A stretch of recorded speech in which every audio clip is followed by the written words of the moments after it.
जय जगदंब नमो आदेश. मी प्राध्यापक आंधळे सर आपल्या ह्या व्हिडिओमध्ये सहर्ष स्वागत करत आहे.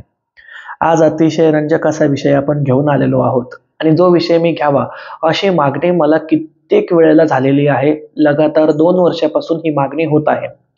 2 वर्षापूर्वी सुद्धा मी दिव्य दृष्टी म्हणजे काय, अंगात येणाऱ्या भक्तांनी कोढे कसे सोडवावे किंवा ज्यांना कोढे सोडवता येतात त्या व्यक्तींना ते कोढे नेमके कसे समजतात यावरती एक व्हिडिओ बनवला होता.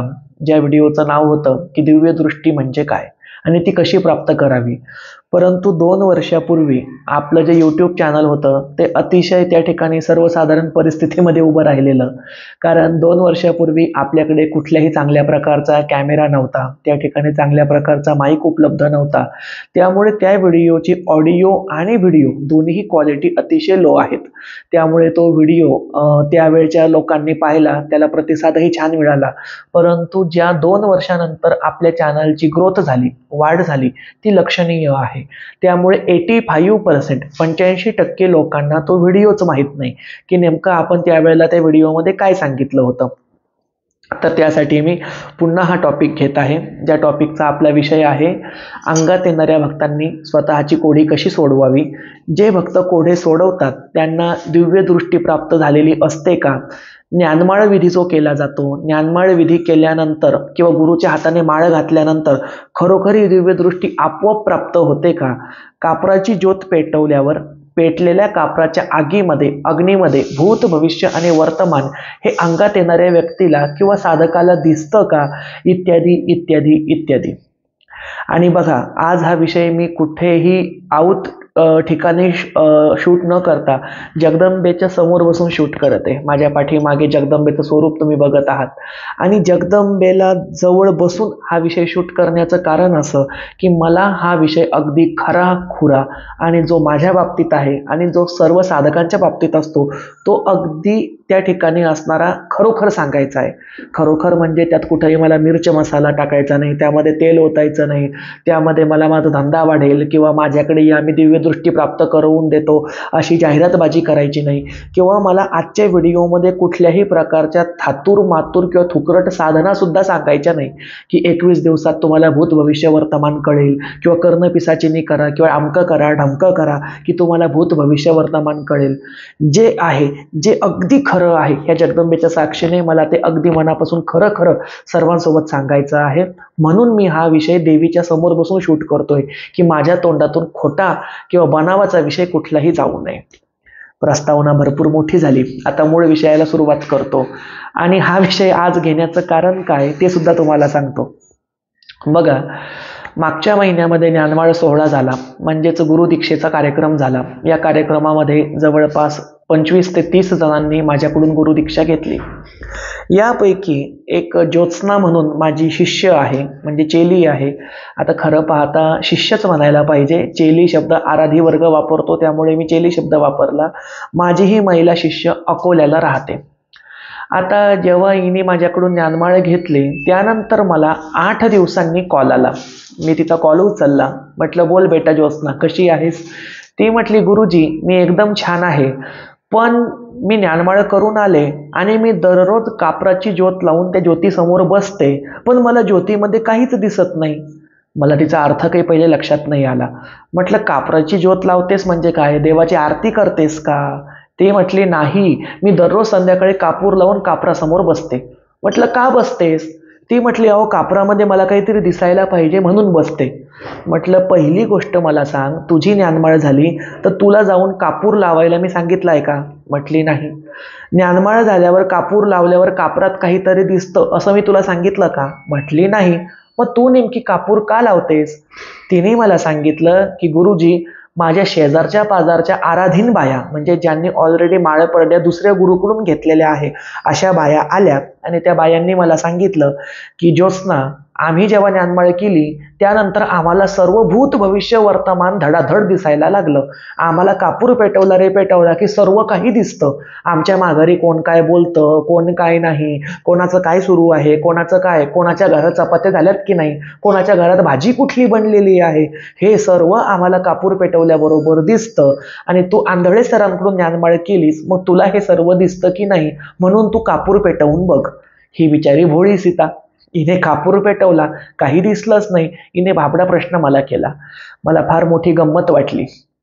आता यातून हा विषय लक्षात आला की ज्ञानमाळ झाल्याच्या नंतर कापराच्या ज्योतीमध्ये त्या ठिकाणी भूत भविष्य वर्तमान दिसतं असा एक समज आहे, हे माझ्या लक्षात आलं. ज्ञानमाळ झाल्याच्या नंतर दिव्य दृष्टी प्राप्त होते असा एक समज आहे, हेही माझ्या लक्षात आलं. आणि म्हणून या विषयाची सुद्धा आज या ठिकाणी मी सर्व चिरफाड करणार आहे. म्हणजे खरोखर काय न काय जगदंबेच्या साक्षीने सांगणार आहे, मला खोटं बोलायचंच नाही. सुरुवात मी माझ्यापासून करतो. सर्वात प्रथम तर हे सांगतो, मी सुद्धा हजारो लोकांची कोडी सोडवलेली आहे, हजारो लोकांची कोडी सध्या सोडवत आहे. माझ्याकडे भक्तांचे लोंढेच्या लोंढे येतात, त्यांच्यासाठी मी 24 तास 22 तास जागरण करतो, त्यांना वेळ देतो, त्यांचे प्रश्न सॉल्व्ह करतो. हे अगदी खरं आहे. आणि मी स्वतः हे प्रश्न सॉल्व्ह कसे करतो मी तुम्हाला ते सुद्धा सांगतो. पहिले, मी तर आतापर्यंत कित्येक हजार लोकांची कोडी सोडवली असतील, परंतु एक 5-6 उदाहरणं फक्त या ठिकाणी तुम्हाला देतो. उदाहरण मी या ठिकाणी देईल ते म्हणजे कालचं. काल माझ्याकडे पुणे शहरामधून एक कुटुंब आलं होतं. त्यांचं आडनाव मी या ठिकाणी सांगत नाही. तर हे पुणेमधून जे कुटुंब आलं ते माझ्या समोर बसलं. त्यांनी सांगितलं की आमच्या घरामध्ये सतत किरकिर असते, सतत आजारपण आहे, शिवाय मुलाचं लग्न होत नाही, मुलाच्या लग्नासाठी विलंब होतोय, तर आमच्या मागे पितृदोष आहे का? ब्राह्मणांनी आम्हाला पितृदोष सांगितलाय. म्हटलं ठीक आहे, मी थोडा वेळ तुमच्यासाठी बघतो. मी ज्या वेळेला माझी प्रोसेस सुरू केली, म्हणजे मी सुद्धा समोर कापूर जाळतोच बरं का, मी सुद्धा समोर कापूर जाळला आणि माझी जी काही प्रोसेस असेल मी ती प्रोसेस केली. आणि मला त्यामध्ये अशा गोष्टी जाणवल्या की खुशाल महाराज नावाच्या एका देवाचं यांच्या कुटुंबावरती ओझं आहे. मी त्यांना विचारलं, म्हटलं खुशाल महाराज नावाच्या एखाद्या साधूचं संताची समाधी कुठे तुमच्या पुण्यामध्ये जवळपास आहे का? ते म्हटले नाही, खुशाल महाराज नावाची कुठल्याच संताची समाधी किंवा मंदिर आमच्या पुण्यामध्ये नाही. म्हटलं ठीक आहे, मग तुमचं जे मूळ गाव आहे, तुमच्या मूळ गावामध्ये कुठे खुशाल महाराज म्हणून देव आहे का? ते म्हटले आम्हाला माहीत नाही, कारण आम्ही आमचं मूळ गाव सोडून जवळजवळ 40 वर्षापासून पुण्यामध्ये स्थायिक झालेलो आहोत. म्हटलं तुम्ही माहिती काढा आणि पुन्हा मला सांगा. ते 5 मिनिट बाजूला गेले. त्यांनी त्यांच्या नातेवाईकाला कॉल केला, त्यांच्या मूळ गावाकडे कॉल केला आणि 5 मिनिटानंतर येऊन मला सांगितलं, सर तुम्ही म्हणालात ते अगदी 1000% बरोबर आहे. आमच्या मूळ गावी म्हणजेच त्या ठिकाणी असणाऱ्या जळगाव जिल्ह्यामध्ये फैजपूर गावामध्ये खुशाल महाराज म्हणून समाधी स्थळ आहे आणि फैजपूर हेच आमचं मूळ स्थान आहे. पण 40 वर्षापासून आम्ही तिकडे गेलेलो नाही, परंतु ते स्थान आहे. आणि आमच्याच पिढीतील बाकीची भावकी जी आहे ती दरवर्षी त्या महाराजांच्या वर्धापन दिवसाला किंवा तो समाधी सोहळा, ते काही जे काही त्यांचं फेस्टिवल असेल त्या फेस्टिवलला जाते, मानपान देते, पेढा वगैरे सर्व कापूर अगरबत्ती करते. आम्ही मात्र करत नाही. ही गोष्ट त्या ठिकाणी त्यांना पटली. त्यांनी सांगितलं की सर इतकं अचूक आत्तापर्यंत आम्हाला कोणी सांगितलं नव्हतं. त्यानंतर तुम्हाला मी आजचं उदाहरण देतो. आज माझ्याकडे आपल्या महाराष्ट्राच्या राजकारणामध्ये सक्रिय असणारे एक फार मोठे नेते येऊन गेले. मी त्यांचं नाव नाही सांगणार, परंतु त्यांची एक फार मोठी वट त्या ठिकाणी भाजपमध्ये आणि आता हल्ली अजित पवार गट राष्ट्रवादी यांच्यामध्ये आहे. ते साहेब ज्या वेळेला आज माझ्यासमोर येऊन बसले तर त्यांनी मला त्यांच्या राजकीय जीवनाशी संबंधित काही प्रश्न विचारले. याबरोबर त्यांनी सांगितलं की तुम्हाला माझ्याबद्दल काही जाणवत असेल तर गुरुजी प्लीज मला सांगा. जेव्हा मी पुन्हा कापूर जाळला आणि माझी जी काही प्रोसेस असेल ती प्रोसेस केली, मला ज्या काही गोष्टी जाणवल्या मी त्यांना 2-3 गोष्टी सांगितल्या की तुम्ही त्या ठिकाणी असणाऱ्या या अमुक देवाला असा नवस केला होता का? ते कबूल झाले. या आडनावाचा व्यक्ती तुमच्या हाताखाली कामाला होता का? ते कबूल झाले. या नावाच्या व्यक्तीने तुमचा प्रचार प्रसार या विशिष्ट काळामध्ये केला होता का? ते सुद्धा नावाला ते कबूल झाले. आणि त्यानंतर मी त्यांना थेट एक नाव सांगितलं जे त्यांच्या अत्यंत जवळचं होतं, परंतु ती अत्यंत जवळची नाव असणारी व्यक्ती हल्ली त्यांच्या विरोधामध्ये गेलेली होती. त्या सुद्धा नावाला ते कबूल झाले. जाताना त्यांनी कृतज्ञपणे मला हात जोडले आणि सांगितलं की गुरुजी तुमचा आशीर्वाद राहू द्या. तिसरं उदाहरण या ठिकाणी मी देऊ इच्छितो की हजारो उदाहरणं आहे, आता मी या ठिकाणी तरी काय सांगावं, परंतु माझ्याकडे आत्तापर्यंत जे व्यक्ती येतात त्या व्यक्तींचं मी असं म्हणत नाही की मी 100%च बरोबर सांगतो, परंतु 70%, 80%, 90% तरी भाकीतं माझी खरी ठरतात किंवा तंतोतंत ती जुळतात, नावासहित, पत्त्यासहित, गावासहित, देवाच्या नावाच्या मंदिरासहित. हा विषय वेगळा आहे की उपासना शिबिराच्या दिवशी एवढा कुटाणा करायला माझ्याकडे वेळ नसतो, म्हणून उपासना शिबिराच्या दिवशी मी कोणाची कोढी सोडवत बसत नाही. उपासना शिकवतो, भक्तांसाठी प्रार्थना करतो, त्यांना त्या ठिकाणी उपासना देतो, त्यांचं कल्याण सुद्धा होतं आणि कोढी सोडवण्याचा माझा वेगळा दिवस असतो. आणि त्या वेगळ्या दिवशी ज्यांना अत्यंत जास्त गरज आहे अशा निवडक भक्तांनाच आम्ही प्रवेश देतो, तरी सुद्धा मला 24 तास एवढा वेळ लागतो. मग त्यावरती काही जणांनी टीका केली. काही जण म्हटले आंधळे सरांकडे जिवंत भूतावळी आहे, म्हणजे आंधळे सरांनी भूत, प्रेत, पिशाच पाळून ठेवलेले आहे जे आंधळे सरांच्या कानात येऊन बोलतात. स्वागत आहे, मान्य आहे. काही जण म्हणाले आंधळे सरांकडे मनकवडा आहे. मनकवडा म्हणजेच काय की एक प्रकारचं भूत किंवा पिशाच किंवा ज्याला आपण त्या ठिकाणी कर्णपिशाच बोलूया, जे कानामध्ये बसलेलं असतं, कानामध्ये बोलतं, त्याला मनकवडा म्हणतात. म्हटलं ठीक आहे, तेही मान्य आहे. काही जण म्हटले आंधळे सरांनी पंचांगुली विद्या सिद्ध केलेली आहे, म्हणजे पंचांगुली नावाची कनिष्ठ देवता आहे, तिची साधना केल्यावरती काही भाकीतं खरी ठरतात. म्हटलं ठीक आहे, मला तुमचं सुद्धा मान्य आहे. आणि काही जण म्हटले की आंधळे सरांकडे चेडे गोटे आहेत, जे आंधळे सरांच्या कानामध्ये सर्व काही सांगतात. तर हो, माझ्याकडे चेडे गोटे काळूबाईचे रक्षक म्हणून स्थापन केलेले आहेतच, परंतु मी त्याचंही स्वागत करतो. आता या ठिकाणी आज मी ह्या जगदंबेच्या साक्षीने अगदी खरं खरं सांगतो तुम्हाला, माझ्याकडे चेडे गोटे आहेत, महालक्ष्मीचे राखणदार सुद्धा आहेत, परंतु ते कधीही माझ्या कानामध्ये बोलत नाहीत. दुसरा विषय, माझ्याकडे कुठलाही मनकवडा नाही, माझ्याकडे कुठलंही कर्णपिशाच नाही, माझ्याकडे पंचांगुली साधना किंवा विद्या सुद्धा नाही, माझ्याकडे कुठली जिवंत भूतावळी सुद्धा नाही किंवा माझ्याकडे अशी कुठलीही सिद्धी सुद्धा नाही की जिच्यामुळे मला कोणी कानात येऊन बोलतं किंवा समोर काही दाखवतं. मग नेमकं असं काय आहे की ज्याच्यामुळे हे सर्व भाकीतं खरी ठरतात? तर तुम्हाला सांगतो, जे काही आहे ते हे पाठीमागं जे बसलेलं दैवत आहे ना, याचा आशीर्वाद आहे.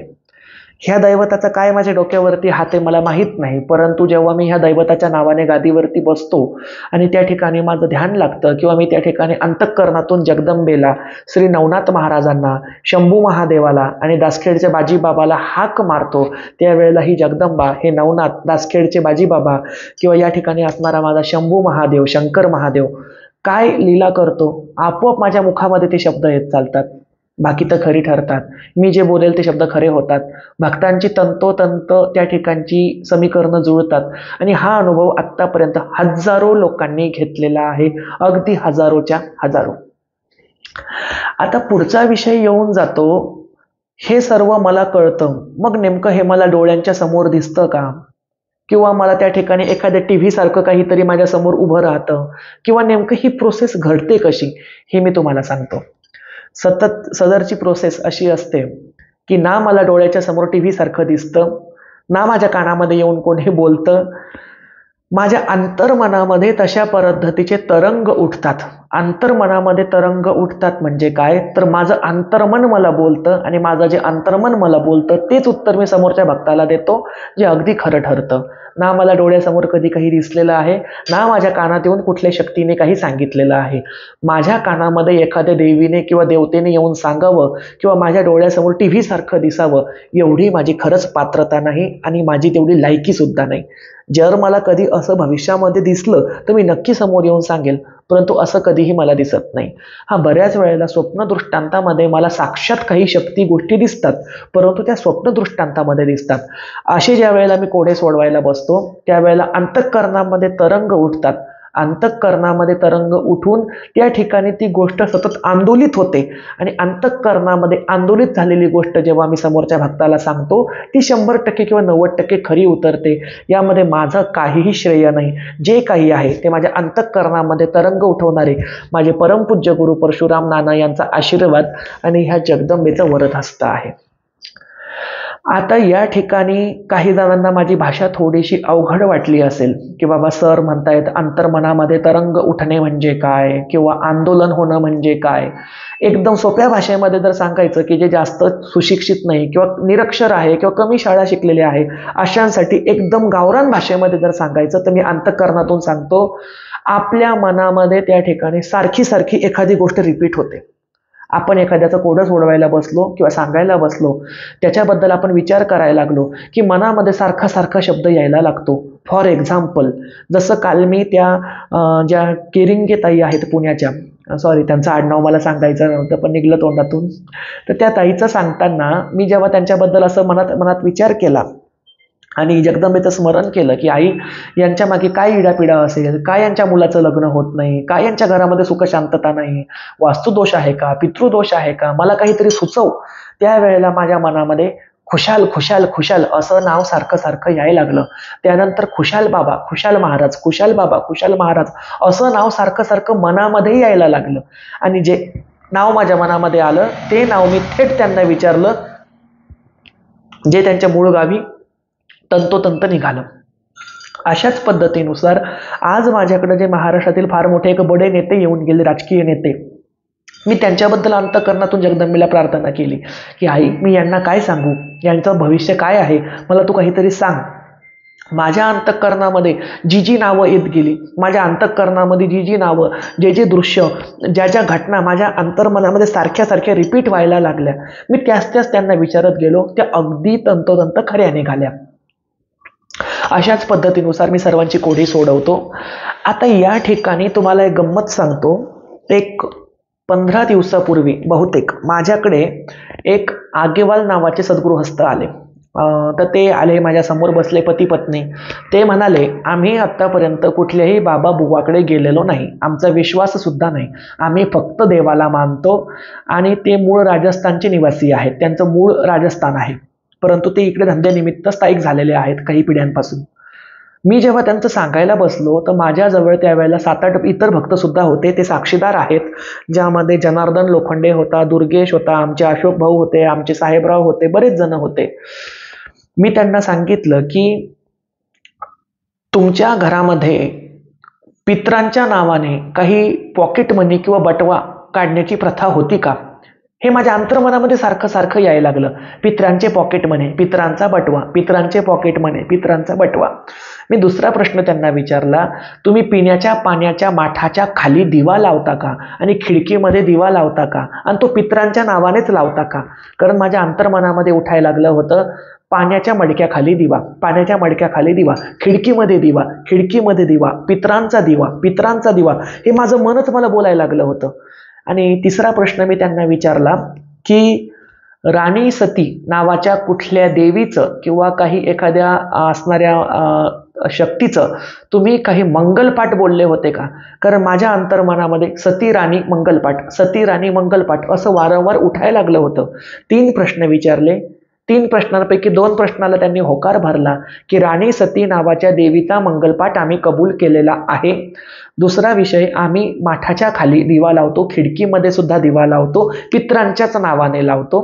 तिसरा प्रश्न मी विचारला होता, पित्रांच्या नावाने पॉकेट मनी किंवा काही बटवा काढण्याची प्रथा होती का.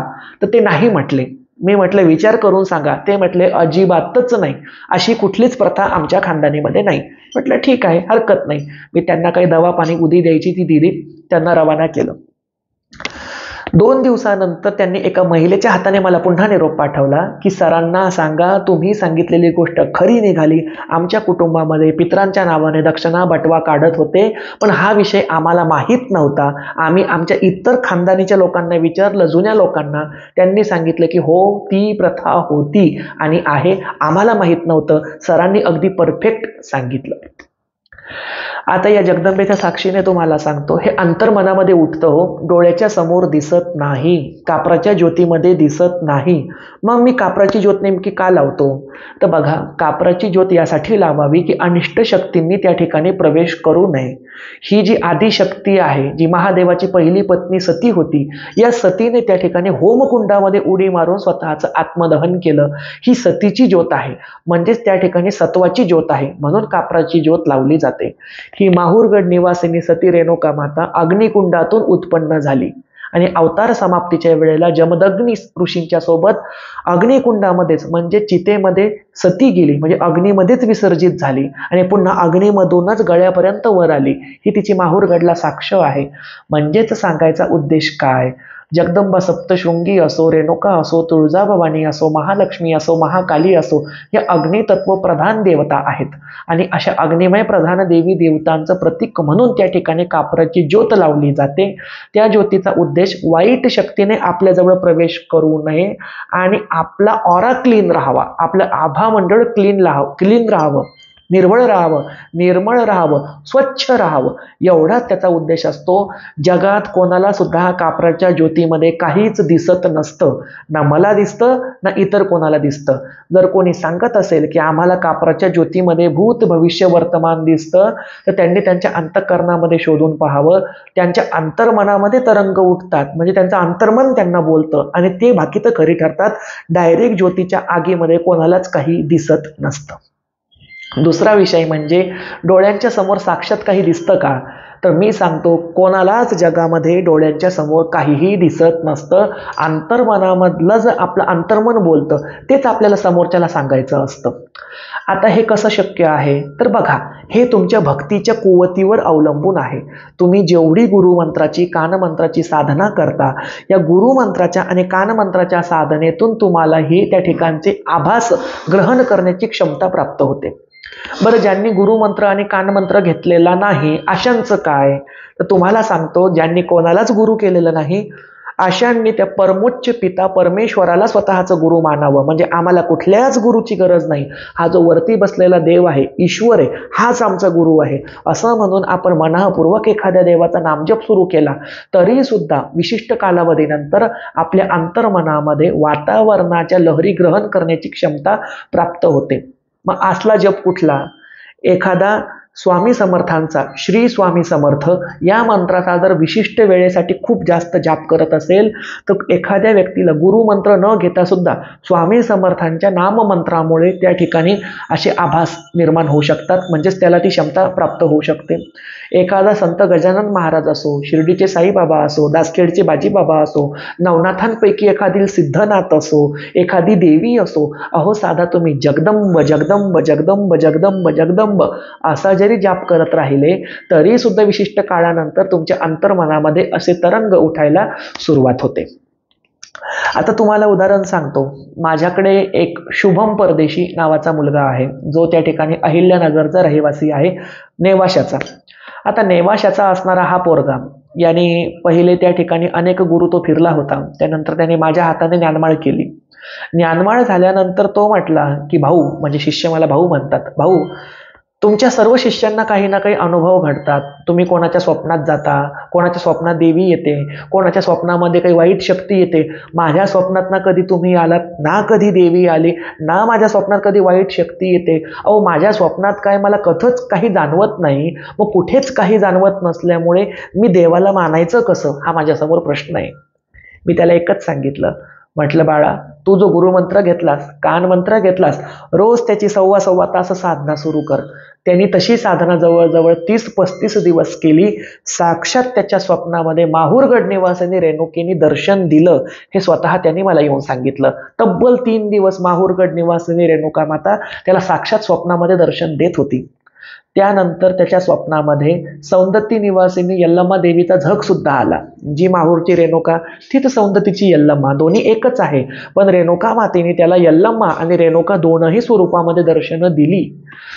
म्हणजे तर सांगायचा उद्देश काय, चिकाटी असावी लागते, श्रद्धा असावी लागते, त्या मंत्रावरती विश्वास असावा लागतो. मग तुम्ही तो मंत्र गुरुच्या मुखातून घेतलेला असो किंवा नसो, तुम्ही साधं देवाचं नाव जरी घेत बसले, तेही बिना गुरु केल्याचं, तरीही अशी सिद्धी प्राप्त होऊ शकते. संत तुकाराम महाराज होते, संत नामदेव होते, संत जनाबाई होती, संत ज्ञानेश्वर महाराज होते. या संतांनी त्या ठिकाणी गुरु दीक्षेपेक्षा किंवा ज्ञानमाळ करण्यापेक्षा स्वतःच्या पांडुरंगाच्या नावामध्येच त्या ठिकाणी देवत्व शोधलं आणि त्यांना दिव्य दृष्टी प्राप्त झाली होती. परंतु त्यांना सुद्धा डोळ्यासमोर सर्व धडाधडा दिसत नव्हतं. त्यांच्या अंतर्मनामध्ये पांडुरंग बोलायचा आणि ते शब्द खरे व्हायचे. आणि पांडुरंग हा अंतःकरणामध्ये बोलतो. याचं उदाहरण जर सांगायचं झालं तर जनाबाईच्या गोवऱ्या बोलल्या.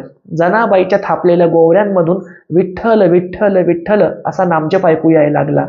संत चोखा महाराजांचा ज्या वेळेला मृत्यू मंगळवेढ्यामध्ये गडीखाली दबून झाला, गढीमध्ये दबून वारलेल्या संत चोखा महाराजांच्या अस्थी जेव्हा कानाला लावल्या, त्या अस्थींमधून विठ्ठल विठ्ठल विठ्ठल असा नामघोष ऐकू आला.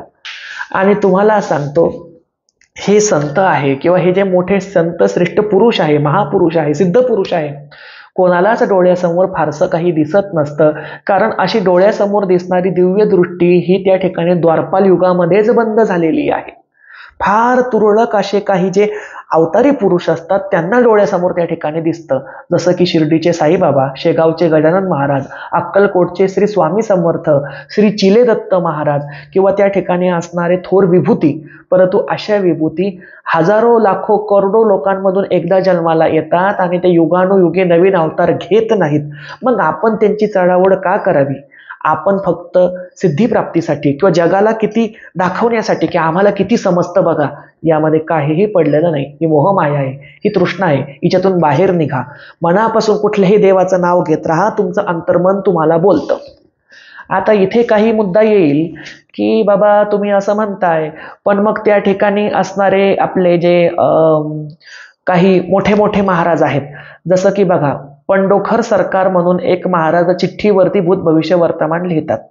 त्यानंतर बागेश्वर धामचे बागेश्वर बाबा आहे, ते सुद्धा चिठ्ठीवरती भूत भविष्य वर्तमान लिहितात. मग काही जण म्हणतील त्यांना दिव्यदृष्टी आहेच ना, तर मी तुम्हाला सांगतो, खात्रीपूर्वक सांगतो, स्वतः बागेश्वर बाबा आणि स्वतः पंडोखर महाराज यांनी टीव्हीवर सांगितलेलं आहे, ते आजही यूट्यूबवर अवेलेबल आहे. त्यांनी खरोखर सांगितलं, आमच्या कानात मारुती राया म्हणजेच बजरंगबली बोलत नाही. आमच्या डोळ्याच्या समोर आम्हाला काहीही दिसत नाही.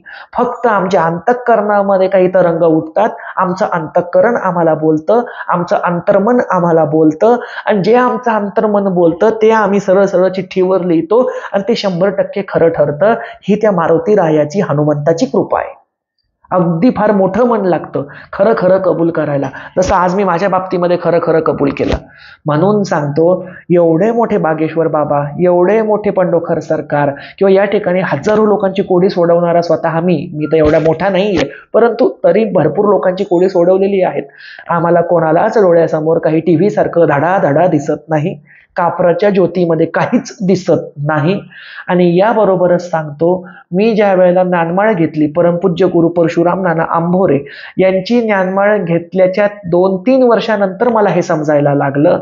माळ घातल्याबरोबर मला समजलं नाही, कारण माळ फक्त एक प्रकारचं प्रतीक आहे तुमच्या गुरुने तुम्हाला दिलेल्या आशीर्वादाचं. अहो, कवड्यांची माळ जर गुरुच्या हाताने गळ्यामध्ये घालून अंतर्दृष्टी प्राप्त झाली असती तर या ठिकाणी मी तुम्हाला सांगतो, दस्तखुद्दर छत्रपती शिवाजी महाराज यांना लढाई करायची गरज राहिली असती का? तुम्ही बघा, छत्रपती शिवाजी महाराजांच्या गळ्यामध्ये सदैव कवड्यांची माळ असायची. छत्रपती संभाजी महाराजांच्या गळ्यामध्ये सदैव कवड्यांची माळ असायची. छत्रपतींच्या गळ्यामध्ये ही कवड्यांची माळ असायची, जी त्यांनी आई भवानीच्या भोप्याकडून घातलेली असते. मग तुम्ही सांगा, त्या ठिकाणी छत्रपती शिवाजी महाराजांनी लढाया केल्याच ना, स्वकर्तृत्वावरती, स्वतःच्या शक्तीवरती स्वराज्य निर्माण केलंच ना. छत्रपती संभाजी महाराजांनी वीर मृत्यू पत्करला ना. त्यांना जर माळ घातल्यामुळे दिव्यदृष्टी आली असती तर त्यांनी एका जागेवर बसून सर्व कामं केले असते, त्यांना लढण्याची गरजच पडली नसती.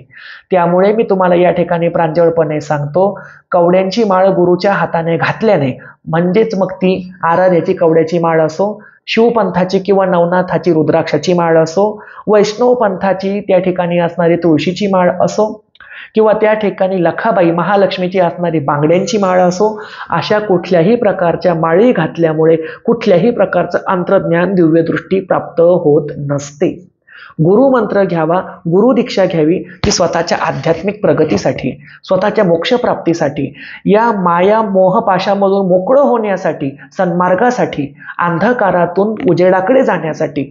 जर कोणी त्या ठिकाणी दिव्यदृष्टी प्राप्त व्हावी म्हणून ज्ञानमाळ घेणार असेल तर अशा लोकांना मी सांगेल, हा सरळ सरळ मूर्खपणा आहे. आंधळे सर असो किंवा जगातील कोणीही मोठे बुवा बाबा महाराज असो, कोणत्याही गुरुच्या हाताने माळ घातल्यावर दिव्य दृष्टी प्राप्त होत नसते. हे मी जाहीरपणे या ठिकाणी आवाहन देऊन सांगत आहे. आणि सो कॉल जर कोणाला असं म्हणायचंच असेल की ज्ञानमाळा घातल्यानंतर त्यांना दिव्य दृष्टी प्राप्त झाली, जसं की सासवडला एका व्यक्तीला मी गुरुदीक्षा दिली होती. त्या व्यक्तीचं नाव होतं महेश बांदल. या व्यक्तीला मी तुळजाभवानीची गुरुदीक्षा दिली. त्या व्यक्तीच्या अचूक समस्या सुद्धा सांगितल्या, त्याचं निराकरण केलं. परंतु हा बांदल मला म्हणायला लागला की गुरुजी, तुम्ही मला माळ घातली पण मला समोर काही दिसतच नाही. म्हटलं समोर काय दिसत असतं? तो मला म्हटला, माझ्या शेजारच्या एका मित्राने एक गुरु केले, त्या गुरुंनी त्याच्याकडून 2 लाख रुपये दक्षिणा घेतली. 2 लाख रुपये घेऊन त्याला तुळजाभवानीची माळ घातली आणि तो मित्र सांगतो की माळ घातल्यापासून मला सर्व काही समोर धडाधडा दिसतं. जसं की अकोल्याच्या ज्योत्स्नाला मी मगाशी सांगितल्या पद्धतीनुसार शेजारनी म्हटल्या की त्यांना सर्व काही धडाधडा दिसतं. तर मी महेश बांदलचा तो धडाधडा बघणारा मित्र असो किंवा ज्योत्स्नाच्या शेजारनी असो किंवा या पद्धतीचा दावा करणारे तथाकथित हजारो बाबा बुवा महाराज, आराधी, गोंधळी, जोगती किंवा त्या ठिकाणचे वैष्णवपंथी, शिवपंथी, शाक्तपंथी असो, अशा सर्वांना या ठिकाणी हात जोडून निवेदन करतो, वेळ आणि ठिकाण तुम्ही ठरवा, रक्कम मी ठरवतो. 11 लाख रुपयाचं बक्षीस देण्याची माझी तयारी आहे. परंतु ज्यांना धडाधडा समोर दिसतं अशांसाठी मी हातामध्ये एक पुस्तक घेऊन येईल. त्या पुस्तकाचं मी पेज उघडेल, त्या पेजचा नंबर आणि त्या पुस्तकामध्ये लिहिलेल्या ओळी समोर बसल्यावर तुम्ही तुमच्या अंतर्दृष्टीने मला धडाधडा वाचून दाखवाव्या. माझ्या खिशामधील मी नोट काढेल, त्या नोटेचा नंबर तुम्ही मला तुमच्या दिव्य दृष्टीने धडाधडा सांगून दाखवावा. मी 11 लाख रुपये तुमच्या ताब्यामध्ये देईल. आणि या पद्धतीचं आवाहन मी खुल्ल या पद्धतीनुसार अगदी सर्वांना देत आहे. मग जे कोणी असे ज्ञानमाळी घातल्यामुळे दिव्य दृष्टी प्राप्त झालेले असतील, अशा आराधी, गोंधळी, जोगती, त्याबरोबर शिवपंथी, नाथपंथी, वैष्णवपंथी सर्वांसाठी ही सुवर्ण संधी आहे. या कार्यक्रमाचं टोलेजंग पद्धतीनुसार आयोजन आणि नियोजन जगदंबा देवी संस्थांतर्फे करण्यात येईल. या कार्यक्रमाला तालुक्यातील आणि जिल्ह्यातील सर्व मोठ्या पत्रकार बंधूंना बोलवण्यात येईल आणि मोठ्या व्यासपीठावरती, स्टेजवरती हा कार्यक्रम आपण पार पाडूया. थोडक्यात अंधश्रद्धा निर्मूलन समिती जे आवाहन देते ते मी माझ्यातर्फे पर्सनल वैयक्तिक पातळीवरती देत आहे. दिव्य दृष्टी प्राप्त झालेल्या भक्तांनी कृपया माझं हे आव्हान स्वीकारा. आता तुम्ही म्हणाला, आंधळे सर तुम्ही स्वतः स्वीकारता का? तर मी अजिबातच स्वीकारत नाही, कारण मी मला दिव्य दृष्टी असल्याचा दावाच केलेला नाही.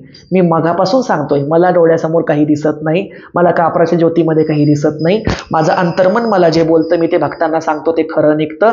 हेच बागेश्वर बाबांनी कबूल केलं, हेच पंढोखर बाबांनी कबूल केलं आणि खरा आध्यात्मिक संत किंवा सत्पुरुष हेच कबूल करेल. आगीमध्ये बघणारे किंवा कापराच्या ज्योतीमध्ये बघून भविष्य सांगणारे किंवा डोळ्यासमोर दिसतं म्हणून दावा करणारे की हे सर्व लोक भोंदू असतात, हे माझं स्पष्ट मत आहे आणि हे माझं मत मी कायम ठेवत आहे. मध्यंतरी दासखेडच्या बाजीबाबांच्या संबंधित एका व्यक्तीने दावा केला होता की त्याच्या या हाताच्या बोटांमध्ये साक्षात बाजीबाबा प्रगटतात आणि त्याच्याशी बोलतात. आणि तो व्यक्ती असा हातामध्ये बघायचा आणि बोलायचा आणि म्हणायचा, अच्छा बाबा, हो बाबा, हो बाबा, हो बाबा, हो हो हो. समोर त्याला सांगायचा, बघा बघा बाबा सांगताय तुला करणी केलेली आहे, हो बाबा, बघ बघ बघ बाबा सांगताय तुझ्या सख्या भावानी केलेली आहे. अरे बाबा, ते बाजी बाबा किती थोर विभूती होऊन गेले. मच्छिंद्रनाथांचा अवतार येतो, तो अशा निकृष्ट आणि निर्लज्ज लोकांच्या तळ हातामध्ये प्रगटून त्यांना भांडणं लावायची कामं सांगणार आहे? असा कुठलाच देव करत नसतो. हा, नावं मला सुद्धा दिसतात, परंतु ती माझ्या अंतर्मनामध्ये उमटतात. मी विचारतो की या नावाचं कोणी आहे का? बरोबर. जसं की मध्यंतरी एक व्हिडिओ होता, ज्या व्हिडिओत मी टायटल दिलेला आहे, आंधळे सर भक्तांची कोढी सोडवताना आणि आंधळे सर व्हायब्रेशन कसे देतात. त्यात माझ्यासमोर जे भक्त बसलेले होते, मी एका महिलेला विचारलं, पाटील नावाचे कोणी सद्गृहस्थ शेजारी पाजारी आहेत का? ती म्हटली हो. मोरे नावाचे कोणी आहेत का? ती म्हटली हो. पाटील आणि मोरे ही 2 नावं माझ्या अंतर्मनामध्ये उठली. मी तिला विचारली, मांगीर बाबाचं ओझं आहे का? ती म्हटली हो. सैलानी बाबाला काही कबूल केलंय का? ती म्हटली हो. हे माझ्या अंतःकरणामध्ये उठलं. आणखीन एक महिला त्याच व्हिडिओमध्ये माझ्या समोर बसलेल्या आहे. हा व्हिडिओ तुम्ही नक्की बघा. त्या महिला सुद्धा पहिल्यांदाच माझ्याकडे आलत्या. मी त्यांना विचारलं की ओलांडेश्वर नावाच्या महादेवाला तुम्ही कुठे गेलात का? त्या म्हटल्या हो, मी दरवर्षी जात असते. हे माझ्या मनामध्ये उठलं, ओलांडेश्वर ओलांडेश्वर ओलांडेश्वर. अगदी तुम्हाला सांगतो, एक 15 दिवसापूर्वीच माझ्याकडे शुक्रवारी एक भक्त आले होते. ते त्या ठिकाणी असणाऱ्या बुलढाणा जिल्ह्यातीलच होते. मी त्यांना सांगितलं त्या ठिकाणी की भालेकर आडनाव होतं त्यांचं, बरोबर भालेकर. मी त्यांना सांगितलं, चंदनशेष नावाच्या नागदेवतेची स्थापना दिसत आहे आणि या देवाचं तुम्हाला ओझं आहे. ते म्हटले, चंदनशेष नावाचा नागदेवता आमच्या गावात हा उपलब्ध नाही. म्हटलं असं होऊ नाही शकत, माहिती काढा. ते म्हटले, सर नाहीच. पार त्यावरून त्यांनी एक आठवडा घेतला. एका आठवड्याच्या नंतर जेव्हा ते दुसऱ्या आठवड्याला वापस आले, म्हटले, सर आमचं शहर मेहकर शहरामध्ये रामनगर नावाच्या परिसरामध्ये चंदनशेष महाराज म्हणून हजारो वर्षापूर्वीचं नागदेवतेचं स्थान आहे आणि आम्हाला ते माहीत नव्हतं, पण आमचे पूर्वज तिथे जात होते, तुम्ही सांगितलं ते बरोबर आहे. तर हे नाव माझ्या अंतःकरणामध्ये उठलं, मी त्या ठिकाणी सांगितलं. अशाच पद्धतीनुसार ही भाकितं करायची असतात. अशी साक्षात दिव्यदृष्टी कोणालाही नसते. ज्ञानमाळ घातल्यावर कोणालाही दिव्यदृष्टी येत नाही. त्यामुळे ज्ञानमाळ घेतल्यावर आम्हाला दिव्यदृष्टी येईल या भावनेने कोणीही कोणत्याच गुरुकडून ज्ञानमाळ घेऊ नये आणि माझ्याकडून तर अजिबातच घेऊ नये. ज्यांना आध्यात्मिक प्राप्ती करायची आहे, त्या ठिकाणी देवत्वाला स्वतःकडे आकर्षित करायचं आहे, त्या ठिकाणी आपल्याला सन्मार्गावर आणि मोक्षाच्या रस्त्यावर जायचं आहे, त्यांनीच माझ्याकडून गुरुदीक्षा घ्यावी. मला दिव्यदृष्टी स्वतःला नाही, इतरांना देता सुद्धा येत नाही. तुम्ही स्वतः नामजप करत बसा, तुमच्या अंतर्मनामध्ये सुद्धा तरंग उठतील. कोणाच्या हळूहळू उठतील, कोणाच्या जास्त उठतील, कोणाच्या कमी उठतील, पण ते प्रत्येकाच्या उठत असतात. आता या ठिकाणी आजच्या व्हिडिओचा काही लोकांना राग आला असेल, कारण मी खरं बोललोय आणि जगदंबेच्या साक्षीने बोललोय. मला खोटा आव आणायचा नाही. त्यामुळे या ठिकाणी तुम्हाला सांगतो, जे बोललो ते अगदी अंतःकरणातून बोललो. आणि बघा काही ही लीला. या ठिकाणी ही मांजर केव्हाची माझ्या मांडीवरती चढून बसली आहे. मांजर म्हणजे त्या ठिकाणी महाकालीच्या डाकिनीचं प्रतीक असतं. म्हणजे हे महाकाली तत्व आहे. मांडीवरती महाकाली तत्व आणि पाठीमागे साक्षात आदिमाया यांच्या साक्षीने खोटं कशाला बोलू. तर आजचा व्हिडिओ तुम्हाला कसा वाटला हे मला कमेंटद्वारे नक्की कळवा. आणि ज्यांना कोणाला दिव्यदृष्टी असेल, मग ते महेश बांदलचा तो धडाधडा दिसणारा मित्र असो, इकडे ज्योत्स्ना पाटीलच्या असणाऱ्या शेजारणी असो, किंवा तथाकथित नाडी परीक्षण करून दिव्यदृष्टीद्वारे लोकांचा अचूक निदान करणारे काही पुण्या मुंबईचे गुरु महाराज असो, 11 लाखांचं माझं आव्हान स्वीकारा. 1 मिनिटात 11 लाखाची कॅश तुम्हाला देण्यात येईल. फक्त दिव्यदृष्टीने 3-4 गोष्टी बरोबर सांगून दाखवा. भेटूया पुढच्या व्हिडिओमध्ये. तोपर्यंत सर्वांचं कल्याण असो. जय जगदंब. नमो आदेश.